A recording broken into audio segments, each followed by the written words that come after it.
Les couloirs du pouvoir à Washington sont actuellement confrontés à une profonde crise juridique et politique, alors que 3 situations critiques atteignent un point critique.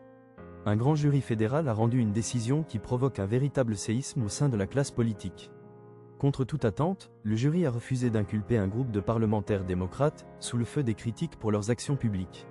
Ces derniers avaient diffusé un message vidéo très controversé, adressé spécifiquement aux militaires et aux agents du renseignement. Ce message exhortait les militaires à refuser tout ordre jugé illégal, déclenchant un vif débat sur les limites de l'autorité et le devoir de l'État. Cette victoire judiciaire pour les parlementaires marque un tournant décisif dans la lutte pour le contrôle constitutionnel et la protection de la dissidence au sein du gouvernement. Parallèlement, le ministère de la Justice est contraint de lever le voile sur l'un des secrets les mieux gardés de l'histoire moderne. Suite à la pression massive et incessante des parlementaires ayant examiné l'intégralité des documents non expurgés, l'agence a officiellement rendu public un nombre important de noms issus des dossiers de Jeffrey Epstein, auparavant dissimulés au public. Cette transparence expose l'étendue réelle d'un réseau obscur et complexe, soumettant les noms des puissants et des influents à un examen public rigoureux. Le monde entier observe comment ces liens nouvellement révélés affecteront la réputation de ceux qui agissaient autrefois dans le plus grand secret, alors que la quête de toute la vérité entre dans sa phase la plus transparente à ce jour.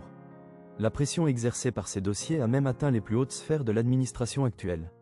Le secrétaire au commerce, Howard Lutnick, a récemment livré un témoignage saisissant concernant ses relations passées, confirmant avoir participé à un déjeuner sur une île privée des Caraïbes il y a plus de 10 ans. Si cette révélation a suscité un vif débat national sur les fréquentations passées, la Maison-Blanche a publié une déclaration de soutien ferme et indéfectible au secrétaire, affirmant que son poste au sein du gouvernement demeure pleinement assuré.